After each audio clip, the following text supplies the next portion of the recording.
भौतिक और एक भीतरी। सच्चिदानंद स्वरूप, नयो ने नव रंग नयो रस। मेरा शरीर धाम के बाहर वास करता है, तो क्या मुझे बिना भौतिक वृंदावन वास के वृंदावन का भीतरी स्वरूप अनुभव हो सकता है? हाँ। यदि हाँ तो कैसे? नाम जप करो, वृंदावन ब्रज 84 कोस की रज ले जाओ, जैसे गिरिराज जी की परिक्रमा, वृंदावन की कहीं की भी रज, वो सब भगवत स्वरूप। रोज स्नान के बाद रज लगाओ शरीर में, और ठाकुर का चरणामृत, बिहारी जी राधा वल्लभ एकत्रित कर लो। हम मांगो जाके तुम रोज एक ढक्कन चरणामृत, और खूब नाम जप करते रहो, और अंदर से भाव करो कि वृंदावन धाम हमारा जीवन, हमारा प्राण है। मैं वास नहीं कर पा रहा हूं, लेकिन मुझे मिलेगा वृंदावन। जो इच्छा करी हो मन माही, हरि प्रसाद कछ दुर्लभ नाहि। ऐसे उपासक को वृंदावन स्वीकार कर लेता है, पर रज शरीर में लगनी चाहिए। ये बात पकड़ लेना, अगर पकड़ लिए तो समझ लो कि भगवान की विशुद्ध कृपा हो गई। नहीं तो केवल सुनने मात्र से बात नहीं बनती, सुन के उसको आचरण में।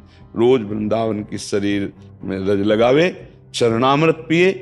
चरणामृत बहुत सामर्थ्यशाली है, समझ नहीं पा रहे लोग। अकाल मृत्यु हरणम सर्वव्याधि विनाशनम, श्री कृष्ण पादोदकम पीत्वा पुनर्जन्म न विद्यते। रोज चरणामृत पान करने वाला भगवत प्राप्त हो जाएगा। नाम जप क्या भगवान का अमृत है, नामामृत, चरणामृत। और ये जो रज है, चरण रज, ये बड़े बड़े महापुरुषों की है, बड़े बड़े प्रेमियों के आंसुओं से भींगी हुई रज है। यहाँ सब प्रेमी जन ही हुए हैं।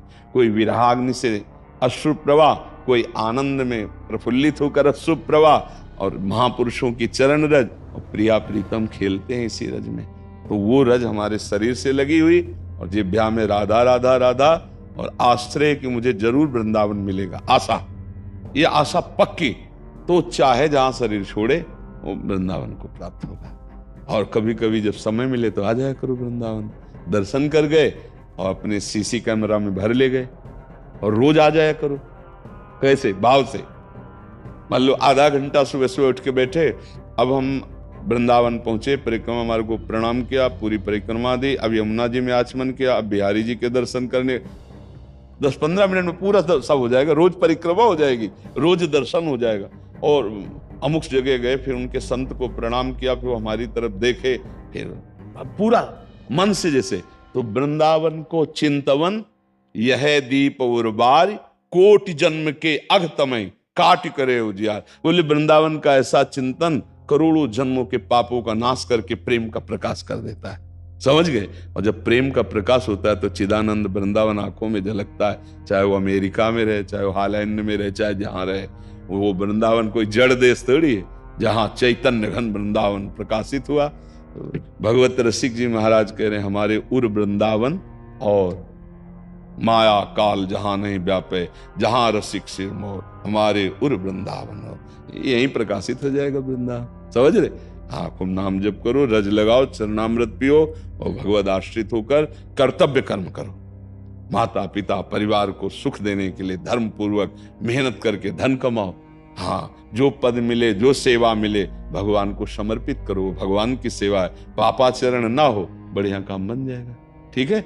देखो गीता वाटिका गोरखपुर में है ना, वहीं वृंदावन का अनुभव राधा बाबा, भाई जी महाराज और भी महाभागवत जन कर जो किए, कर रहे और करते रहेंगे। तो वृंदावन की रज का सेवन हो। देखो वहां गिरिराज जी का स्थापन किया बाबा ने, रज रज वहां पड़ी हुई है, यहाँ की रज लेके सब।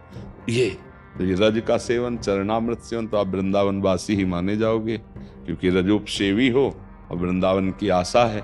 तो जिसकी जहां आशा होती वो वहीं जाता है। तो हम जीवन भर आशा रखें वृंदावन वास की, हो भले ना, पर आशा रखने में क्या जाता है? तो आशा पूरी कर देती है लाडली, जो पूरी कर देते हैं। जिनको वृंदा विपिन है, कृपा तिनहि की होए, वृंदावन में तबे तो रहन पाइए सोए।